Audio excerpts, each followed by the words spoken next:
Hi guys, today's video we're going to be looking at the work energy theorem, but today we're going to be focusing on the scenarios where the force vector is not along the motion.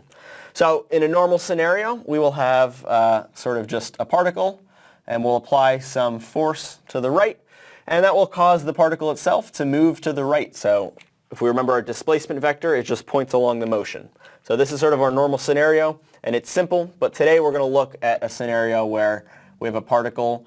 Maybe we push on it to the right, but for whatever reason, its displacement is sort of up and to the right at some angle. This is our force. So this is a scenario we see today because we have a ramp in the way. So the particle or the person only moves up the ramp. So our displacement is at an angle, but our force is still directly to the right. So in order to deal with this, we have to remember the full form of our work. And that is to say, a work done by a force is just force dotted with the displacement vector. So normally in this scenario where the force and the displacement vector are in the same direction, that just amounts to the force times the distance. So you basically just take the magnitudes of these and multiply them together and everything's okay. But if there's an angle between these two vectors, then that's not the case anymore. And you have to actually take into account this dot product. So the way to do that is to remember this dot product is also equal to basically the parallel component of the force to the displacement vector multiplied by that distance. So that's just to say we want to break up our force into a component parallel to our displacement vector and perpendicular. And then we remember only the parallel component of the force is going to multiply by the distance. And that will be our work done. So for this scenario, for instance, we would want to break up this force into, I'll draw out this parallel component in green and then a perpendicular component in red. And so of course it's a vector, so we can always do this. And then we'll get some component parallel and then some component perpendicular here. And so then all of this is really telling us is that if we want the work done by this force, that work is not just going to be force times distance, but it will instead be the parallel component of force times the distance. So this is sort of what we're going to be looking at today. It's the more general form of our work equation. Okay, so let's look at the problem statement for today, and that is as follows. A physics professor is pushed up a ramp inclined upward at 30 degrees above the horizontal as he sits in his desk chair, and it slides frictionlessly on that ramp. The combined mass of the professor and the chair is 85 kilograms. He's pushed 2.5 meters along the incline by a group of students who together exert a constant horizontal force of 600 newtons. It says the professor's speed at the bottom of the ramp is 2 meters per second. So we want to use the work energy theorem to find his speed at the top of the ramp. At this point, you should pause the video, reread this problem a couple times, and maybe even try it on your own. Okay, so we have our scenario drawn out over here. So this is the ramp, and we've drawn our displacement vector along the ramp just to remind us the motion is going up the ramp. So let's draw our free body diagram. So I'll do that right here. So what we have is sort of this angled box, and that would be the professor in the chair. So there are three forces acting here. There will be a gravitational force pulling down.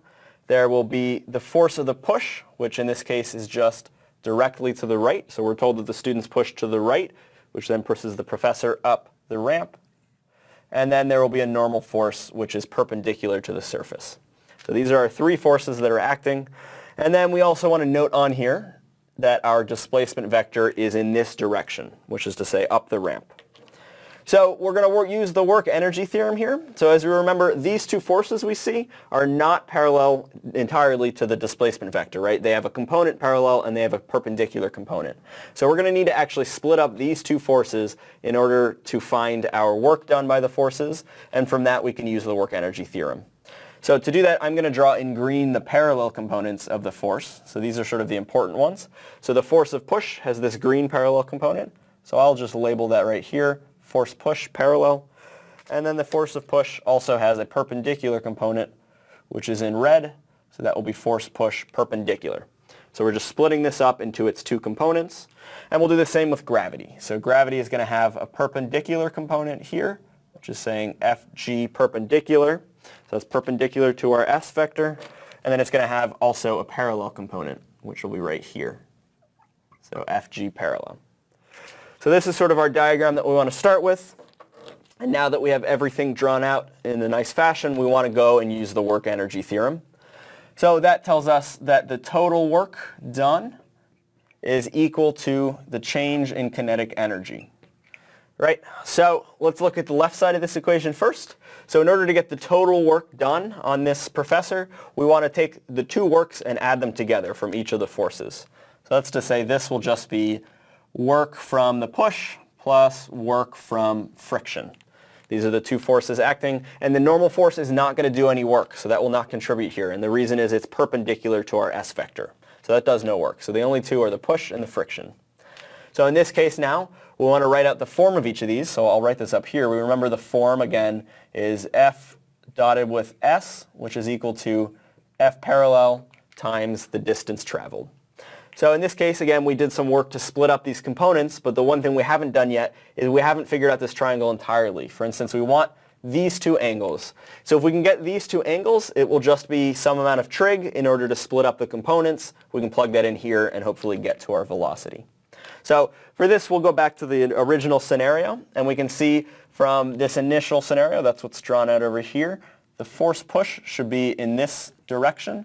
So if we see this from some geometry, we can see we have two parallel lines and then an intersector. So this angle is actually the same angle, and that's to say this right here is our theta angle.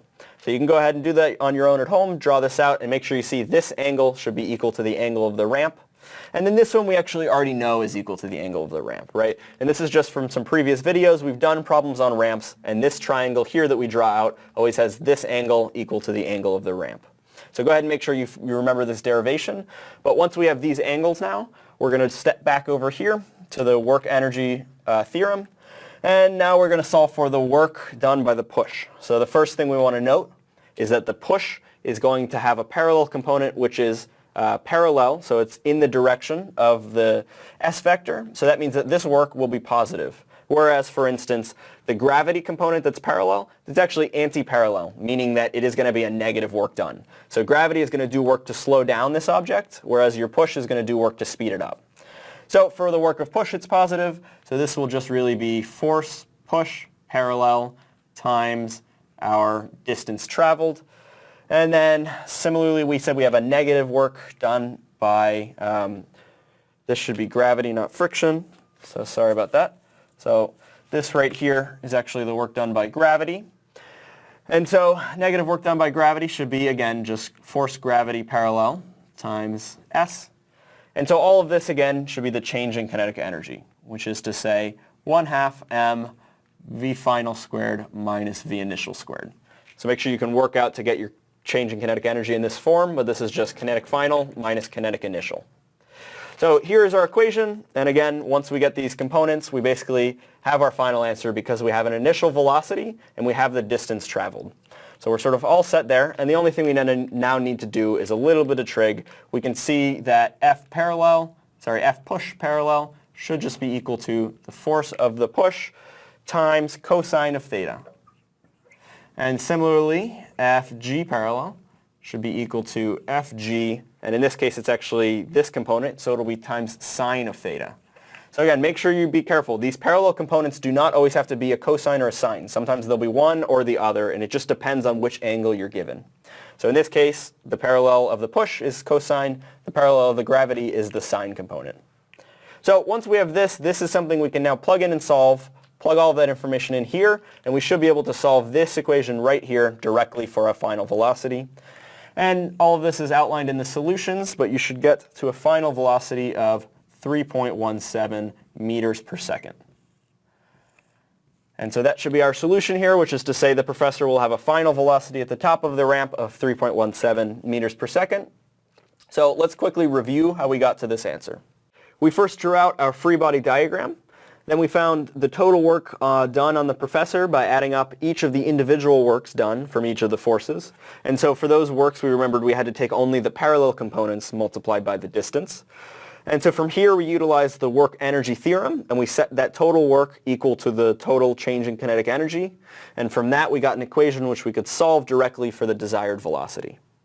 Okay, so I hope you guys found this video useful, and I hope you sort of see an example of how to apply the work energy theorem when the force and the displacement vector are not pointing in the same direction. So please leave any comments you have about this video or any of these videos on the section in TED, which should be a link to the right of the video link. Thanks for watching.